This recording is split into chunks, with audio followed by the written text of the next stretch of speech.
Brutal Wild West myths, covered wagons and Oregon trails. Did you know that circling the wagons, a classic Hollywood trope, was almost never done? Pioneers weren't surrounded by enemies. In fact, they had more to fear from accidents, starvation, and each other. So, where did this myth come from? And why was it so dangerous to believe in it? You'll be shocked by the real story. Love truth bombs, epic history smackdowns, and some gritty frontier drama? Then saddle up, hit like, and subscribe. More busted legends are on the way. Wagons were not built for comfort. You've seen the movies, pioneers rolling along in their wagons, families smiling as they bounce gently across the frontier. The picture is almost cozy, right? But that couldn't be further from the truth. Covered wagons, or prairie schooners as they were nicknamed, were notorious for their discomfort. They weren't designed to carry passengers in any sense we would recognize today. In reality, they were purpose-built freight haulers, meant to transport supplies, tools, and enough provisions to survive months of travel, not people. Hollywood got it wrong. And we've been buying into that myth ever since. Let's start with the wagon itself. On average,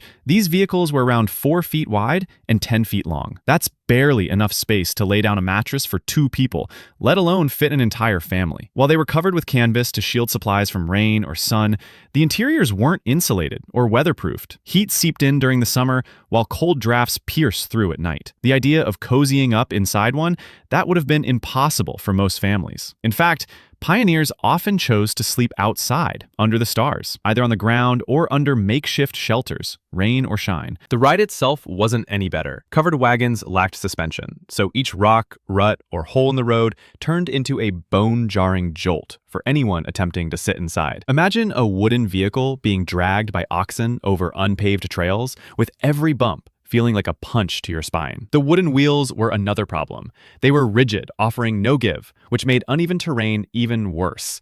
And if you happened to be riding inside on a particularly dusty day, the wagon cover did nothing to keep the dirt out. Clouds of fine grit would settle on everything. Your clothes, your food, even your skin and teeth. Then there was the rain. Sure, the canvas protected your belongings, to an extent, but strong storms still found their way in. Water pooled at the edges of the wagon bed, often soaking anything that wasn't raised off the floor. The canvas itself could get soaked, sagging under the weight and creating leaks. This left families scrambling to protect what little they had brought with them. Belongings like food, stores, or clothing could quickly spoil or be ruined by exposure to the elements. Given these conditions, you might wonder why anyone would sit in the wagon at all. Well, most pioneers didn't. They chose to walk alongside instead, and for good reason. Every pound inside the wagon added strain to the animals pulling it, increasing the odds of a breakdown. A heavier load also made wagons more likely to sink into muddy trails or stall during river crossings.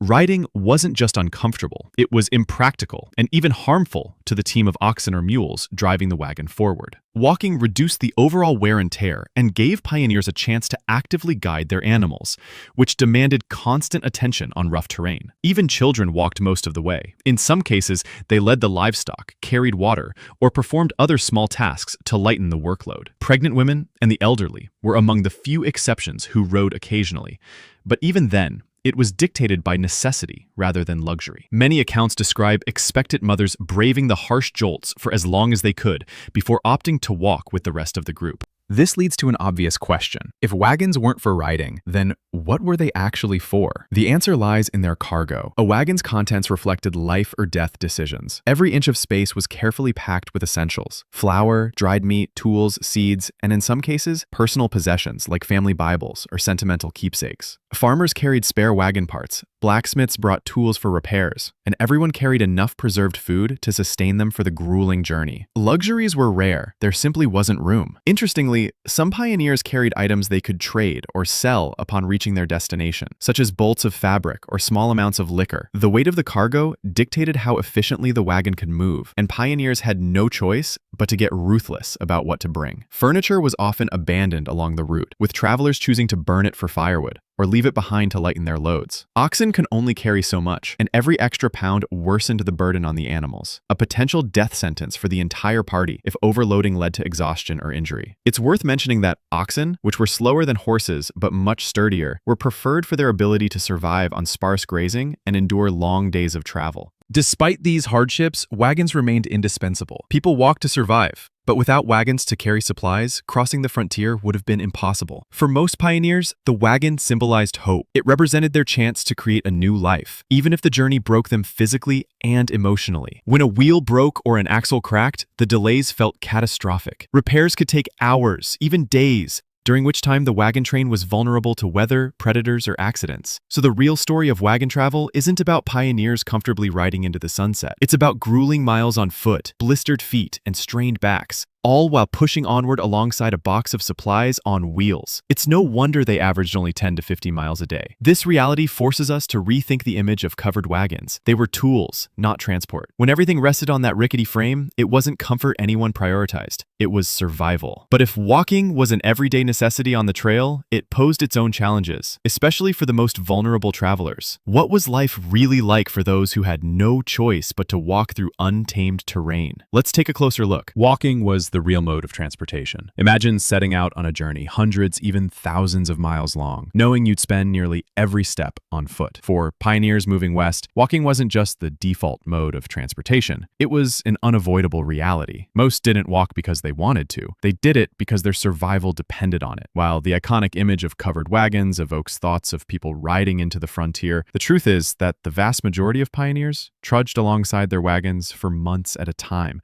enduring physical and emotional exhaustion, unlike anything most of us today could even imagine. So, why didn't they ride? It starts with the wagons themselves, which were poorly suited for passengers. As crude cargo carriers, every jolt, every bump in the road was magnified. Spending hours in that kind of discomfort was unbearable for most. Beyond that, riding placed additional strain on the oxen, or mules pulling the wagons. Every extra pound on board slowed travel significantly and increased the likelihood of breaking an axle or wearing down the animals prematurely. This wasn't just an inconvenience. In the middle of nowhere, a crippled team of oxen or a wagon in disrepair could mean the difference between life and death. Walking wasn't optional, even for the youngest or oldest members of the group. It was common to see whole families trudging along dusty trails, their feet stirring up clouds that coated everything in a fine layer of grit. Children often walked barefoot to save their shoes for tougher terrain, though this led to inevitable blisters, bruises, and infections from stepping on sharp rocks or thorns. Pregnant women, too, were expected to walk, unless absolutely necessary. Many gave birth on the trail, only to be back on their feet within days because lingering too long was a luxury few could afford. For the elderly, who might not have had the stamina for such a punishing walk, the options were stark: endure the ride inside the wagon at great discomfort or risk falling behind altogether. The terrain didn't help. Plains might have been relatively flat, but mud, sand, and rain turned even these into grueling slogs. Mountainous areas demanded hours of uphill climbing, where footing was tenuous at best. Descending the other side could be just as dangerous, with wagons needing to be controlled every step of the way to prevent them from careening downhill. Rivers and streams added to the challenge. Pioneers not only had to ford these crossings, but also wade through freezing water while managing livestock and supplies. And through it all, they were carrying their own weight and then some. Many hauled essentials like water barrels, firewood, or sacks of grain, because overloading the wagons could spell disaster. The journey was as much about problem solving as it was sheer endurance. The daily pace was relentless. Pioneers covered an average of 10 to 15 miles per day, though weather and terrain could cut that to as little as 5 miles, or stretch it slightly farther on good days. Even under ideal conditions, the pace was slow, which made every day an exercise in patience and resilience. This grueling schedule repeated itself day after day for months, with rest days kept to an absolute minimum. Stopping to rest too frequently risked running out of food or being caught in bad weather before reaching the journey's end. Those who couldn't keep up were often left behind. Shoes became a precious commodity. Many pioneers started their journeys with sturdy footwear, only to find their soles worn through before reaching the halfway point. Spare shoes were rarely available, forcing people to improvise by wrapping their feet in rags or animal hides. Some braved the trail barefoot, toughening their feet against the elements just to keep moving forward. Injuries were common. Blisters popped and became infected, toenails split, and broken bones were a constant danger on unsteady ground. Walking under these conditions took a toll on morale as much as the body. Fatigue set in early during the day, only to be compounded as the hours stretched on. Morning chills gave way to scorching midday heat, burning unprotected skin and inviting dehydration. At night, temperatures often plummeted, leaving families freezing in their makeshift campsites. Food rations didn't provide much energy either. The typical pioneer diet revolved around simple staples like cornmeal, lard, and dried meat. While filling, it lacked the nutrients needed to fuel such an arduous trek, leaving many weak and susceptible to illness. Despite everything, pioneers found ways to adapt. They settled into rhythms, learning to distribute their energy and manage the physical toll of the journey. Some took turns carrying weight or helped each other over tricky spots in the trail. Breaks were built into the schedule when possible. A few minutes here and there to drink water or patch up wounds could make a world of difference. Communities within wagon trains became vital for survival. They provided not only practical help, but also the shared sense of determination needed to keep going. Even so, there was no escaping the hardships. Most pioneers arrived at their destinations utterly spent, having endured months of punishing conditions. But the real question is, how did they cope with the added dangers that came from crossing rivers, where one wrong step or bad decision could undo all their progress?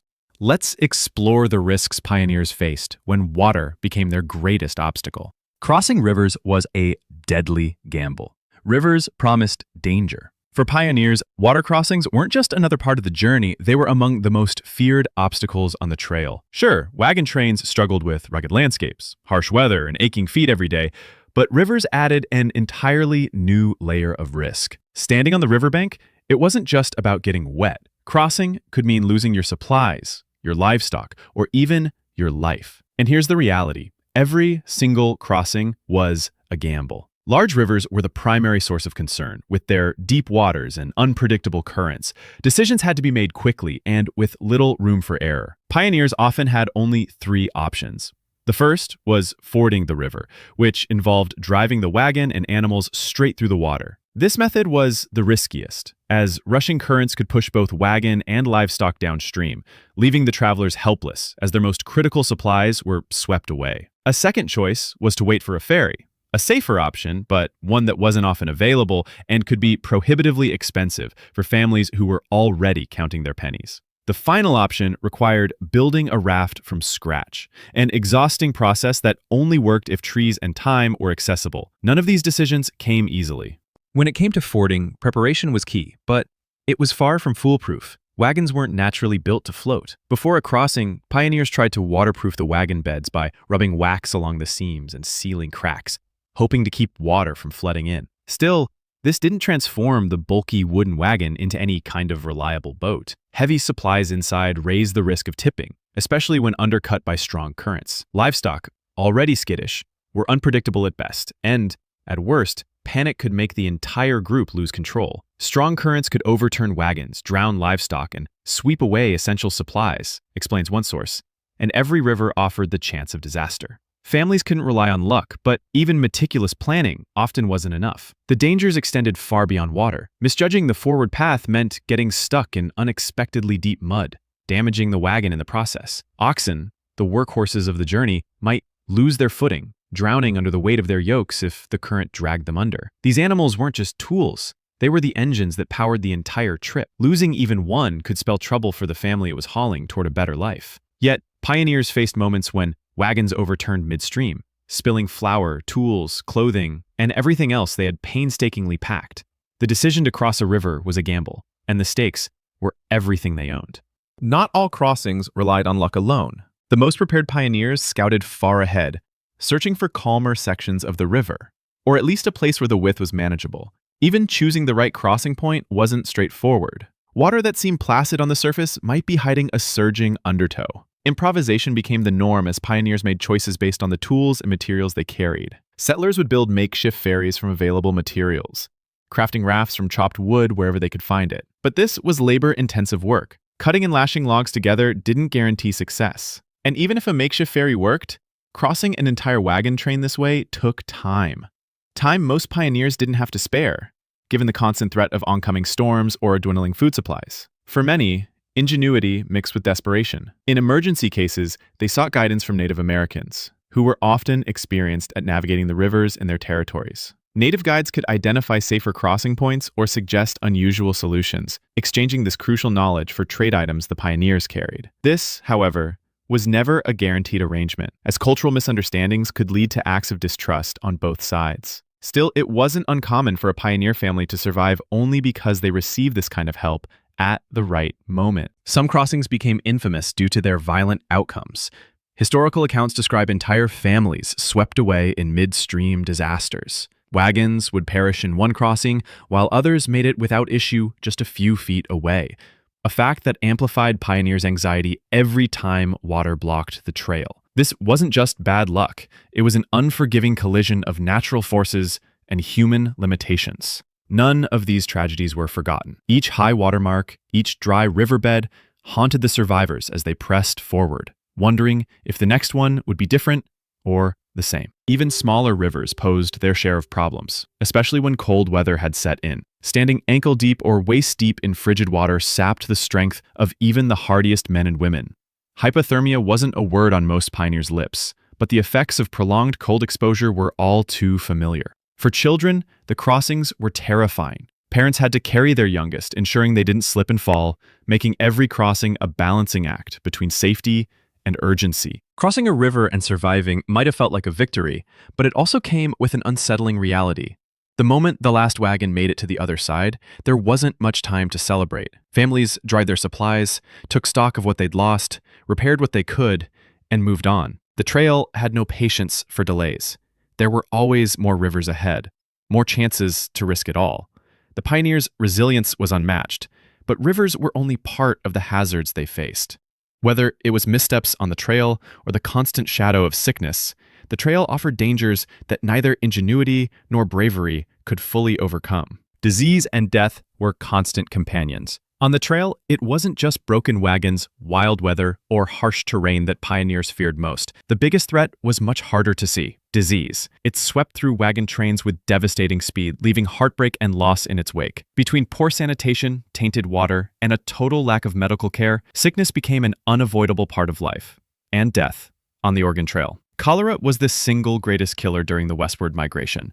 This waterborne illness, which causes severe dehydration and diarrhea, thrived in the crowded, unsanitary conditions of wagon trains. Pioneers often camped near rivers, using them as both drinking water and dumping grounds. It wasn't unusual for human and animal waste, along with the remains of dead livestock, to contaminate these water sources. Naturally, it didn't take long for diseases like cholera, dysentery, and typhoid to spread. Pioneers drank what was called coffin water, a grim term for water contaminated to the point where it almost guaranteed sickness. There was no such thing as boiling water for every drink or meal. It was impractical given the time and resources available. Many likely didn't even realize how dangerous their water sources were until it was too late. Even basic hygiene was nearly impossible to maintain.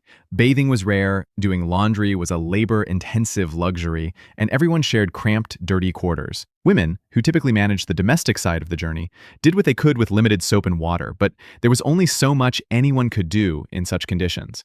Food could easily become contaminated as well. By the time preserved meat or baked bread was being prepared on the trail, it had often been exposed to dirt, flies, and even rodents. When paired with exhaustion and malnutrition, all of these conditions made wagon trains a breeding ground for illness. Children were especially vulnerable.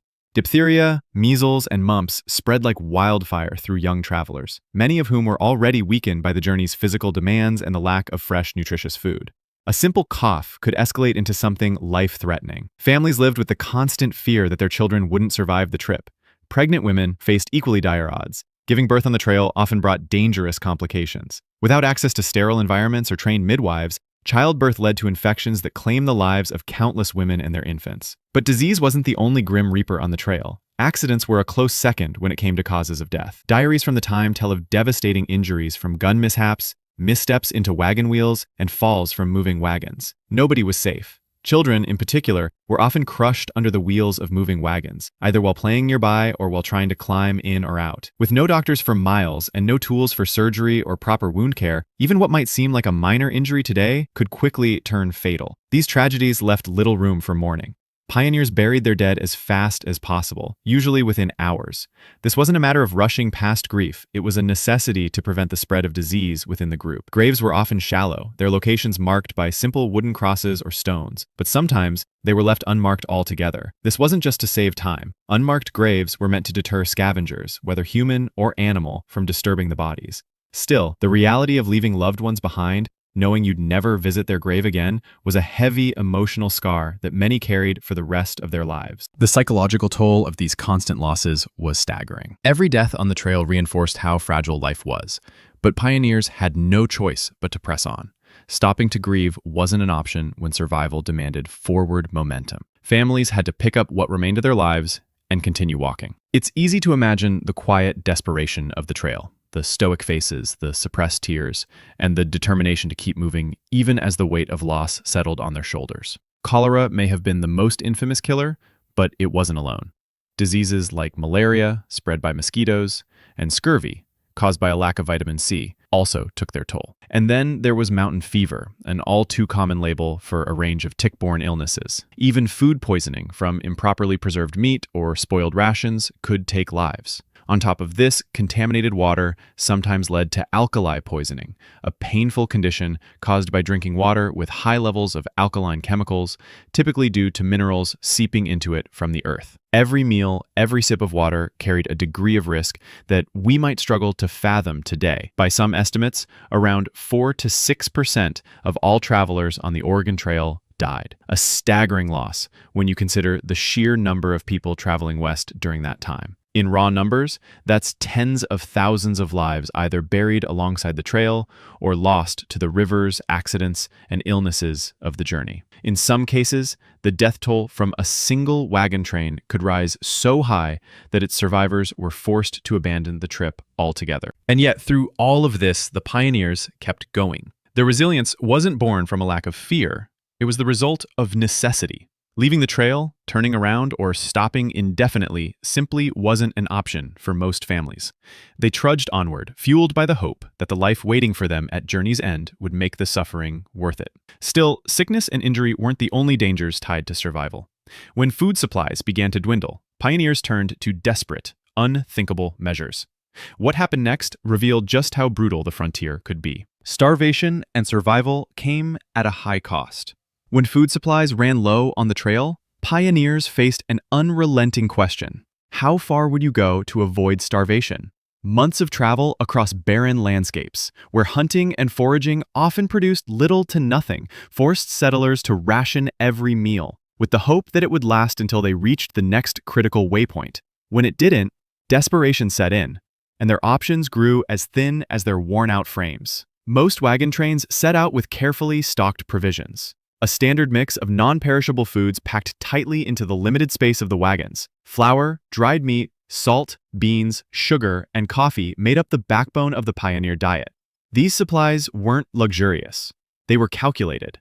Everything was chosen for its ability to last the grueling months ahead. But calculations didn't account for unexpected delays, bad weather, or poor planning. A broken axle, an impassable river, or a detour through rough terrain could eat into resources faster than anyone anticipated.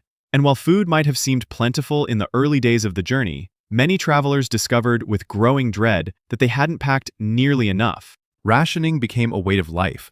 Families imposed strict limits on their portions, stretching ingredients like cornmeal or dried jerky as far as they could. Meals were simple, repetitive, and barely amounted to enough calories to sustain the energy needed for the physical demands of the trail. If supplies dwindled too quickly, and they often did, pioneers resorted to dire measures. Leather items, like old belts or shoe soles, were boiled to soften them into barely edible mush. Grass was gathered and chewed for its moisture, even though it provided little nutritional value. And then there were buffalo chips. Dried cow dung commonly used as a cooking fuel, but sometimes eaten in extreme cases of hunger.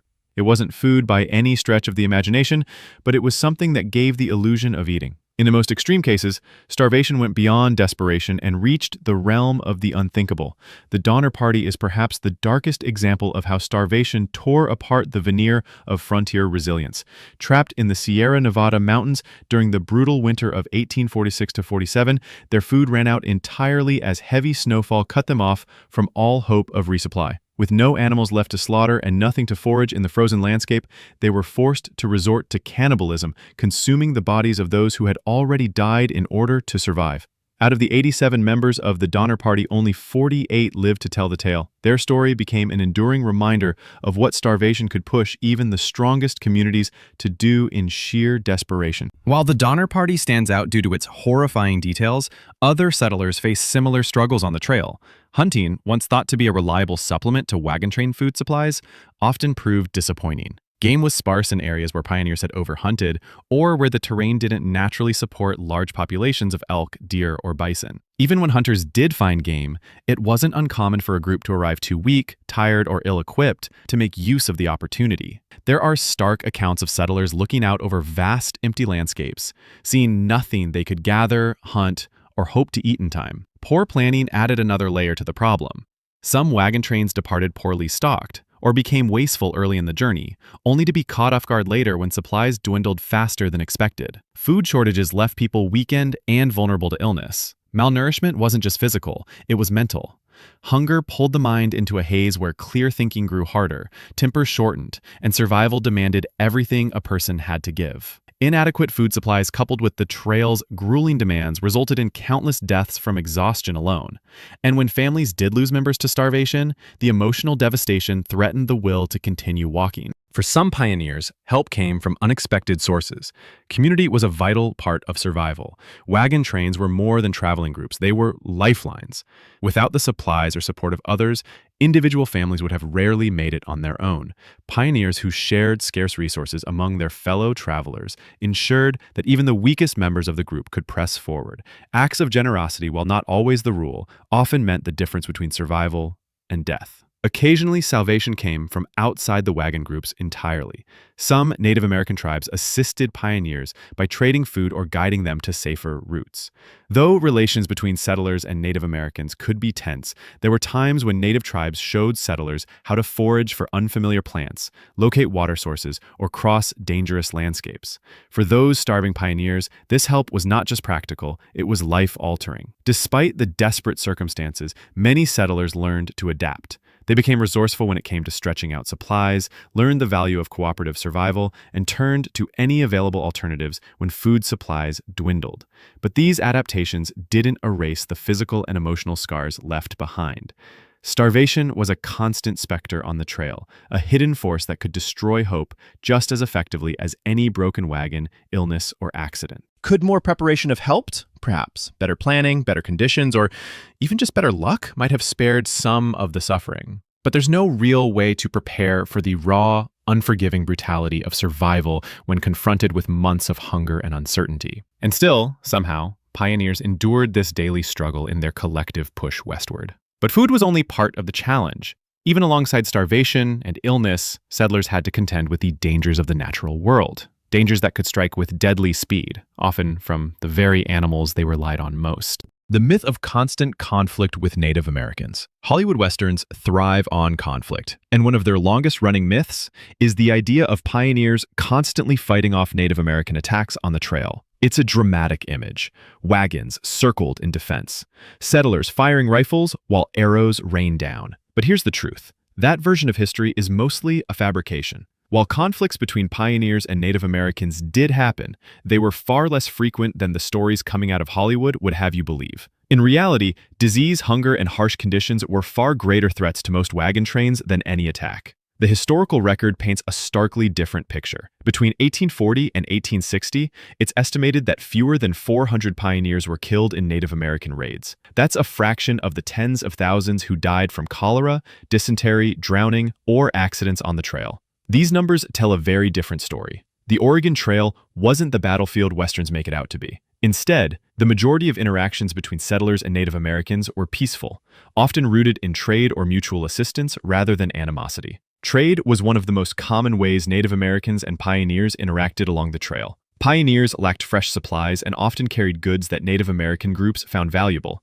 such as beads, metal tools, or cloth. In exchange, Native Americans provided food, water, and guidance on navigating the land. This wasn't just occasional kindness. It was a key factor in helping wagon trains survive in unfamiliar and often hostile environments. Native Americans often traded supplies with the pioneers and operated ferries, providing lifelines where none existed before. Without this cooperation, many settlers wouldn't have made it past the first major obstacles in their journey westward. Assistance wasn't limited to trade. Native Americans helped settlers cross rivers, repair wagons, or care for injured livestock. The journeys were grueling, and pioneers often found themselves unprepared for the challenges ahead. For Native Americans, these interactions were generally transactional, not personal, and they were often willing to help when there was a benefit for both sides.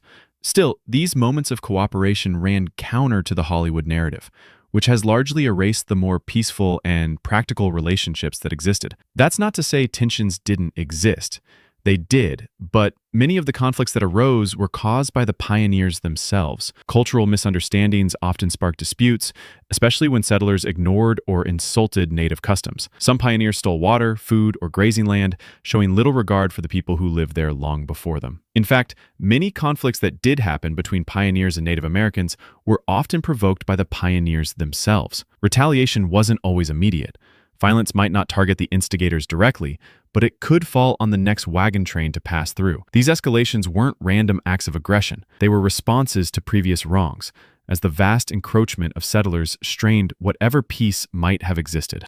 There's no denying that the overall relationship between settlers and Native Americans changed as westward expansion intensified. In the early migration years, there was a more cooperative tone. Pioneers were smaller in number, and Native Americans were less threatened by their presence. But by the 1850s, everything began to shift. More wagon trains, often much larger in size, began cutting through sacred land, using limited resources, and staking claims where none were welcome. Hostility grew, as Native Americans saw their land, sources of food, and traditional ways of life being threatened. Violent attacks became more common in areas experiencing the highest conflict, as native resistance grew stronger against the constant invasion. The growing hostility of Native Americans towards white settlers reflected the increasing encroachment on their lands, buildup of frustration that foreshadowed the larger battles and losses Native tribes would face in the decades that followed. Then there's the trope of circling the wagons. It's one of the most enduring images, pioneers forming a defensive ring during nightly raids, standing guard as outsiders attack. The real purpose of this practice, however, was far more practical than cinematic. The primary purpose of this was to corral their livestock, not for defense against attacks. It kept oxen, mules, and horses from wandering off at night or being picked off by predators. Wagons were rarely under siege, yet this manufactured drama has become the default story in pop culture, erasing the more mundane but realistic tasks that filled the pioneers' days. So why does this myth persist?